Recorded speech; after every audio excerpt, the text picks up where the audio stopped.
Hello everyone, welcome to Around the World, where we uncover human stories behind things we take for granted. I'm your host, Mr. Jackson. And I'm your Professor LaPointe, and I'm here to explain and educate everyone about what is really happening behind the coltan mining and the problems it is causing.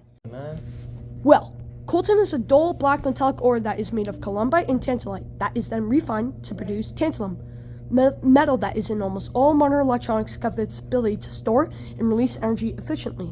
Coltan is mainly found in Central Africa and the Democratic Republic of Congo. So essentially, it's one of the key materials used to make our phones and laptops actually work. That is exactly right. That's a great point. Now on to the next question. Is anyone affected by the mining of coltan, and who? Yes, there are. The people who are the most affected are local communities in small-scale mining in the DRC. Many work in informal mines under life-threatening conditions such as lack of safety equipment and exposure to harmful materials. Child labor is also a major issue as children are being forced to work long hours with very little to no pay. Honestly, that's really hard to hear, and it sounds like the impact goes well beyond just mining. It does go well beyond mining, as locally this is a major issue because armed groups are typically taking control over mining areas and using the profits from the coltan to fund instability and conflict. Environmentally, mining has caused deforestation, damage to land and water, and the production of pollution.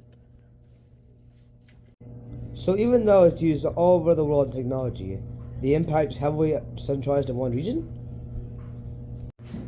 Yes, and the issue exists globally because of its high demand for electronics.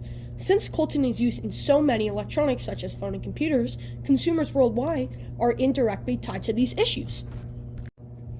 If it is doing all this harm to the world, why is coltan so commonly used? The reason coltan is still commonly used is because they're attractive to businesses and people around the world because they are essential for modern electronics. They have a high net worth, usable for many products to maximize them, their extreme heat resistance, and their high durability. So do companies depend on it?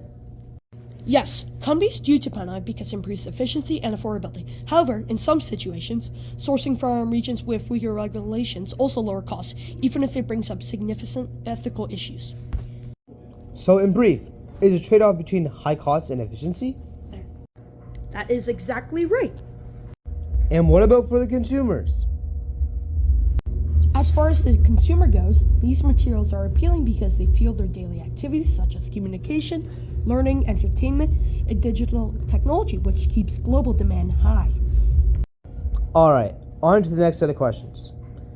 Who should actually be accountable for fixing this problem and protecting indigenous communities? Both the government and mining companies have their roles to play. The government should implement laws to ensure that armed groups cannot control the mines. They should also ensure that the indigenous communities are consulted before starting any mining projects and that their concerns are being taken seriously.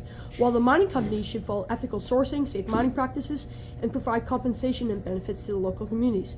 Indigenous groups must also have a voice when their decisions are being made regarding mining with their land. So it's not just about money. It's about accountability across the whole system and respecting indigenous communities. Absolutely right. International organizations can also help by keeping track of supply chains and certifying conflict-free minerals, which helps reduce the chance that companies do not fund and support violence or human rights violations. So essentially, it's unavoidable.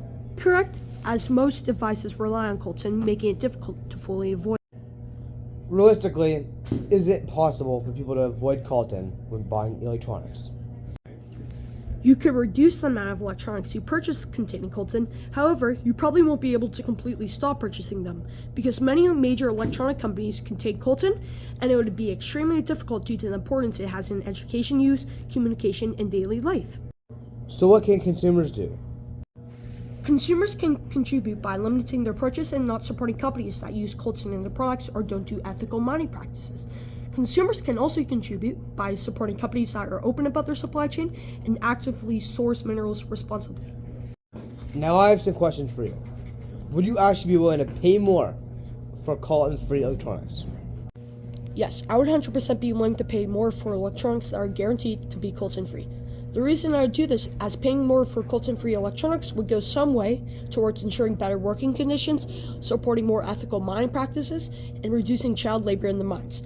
Additionally, it would ensure that companies invest in proper systems to track materials such as coltan through their supply chains. So paying more for electronics can change how the system works?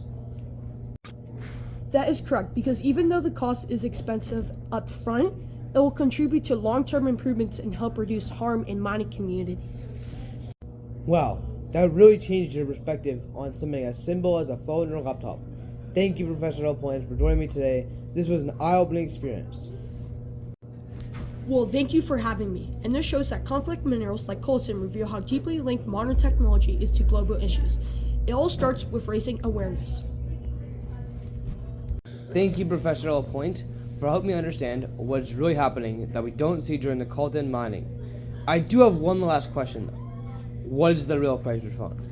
Not the price that we see on the label. I mean, the hidden prices that we don't see. The actual price of a cell phone is more than the price tag. The cost comes with damage to the environment, human struggles, and in political conflict. Environmentally, the mining of coltan causes deforestation, water pollution, and loss of habitat.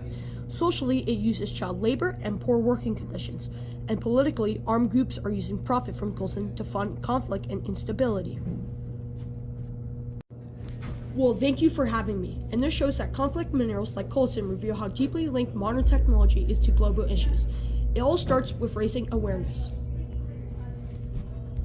Wow, that really changed your perspective on something as simple as a phone or a laptop. Thank you, Professor LaPointe, for joining me today. This was an eye-opening experience. That's it for today's episode. Stay tuned for more of Around the World. Stay curious, stay aware, and take care.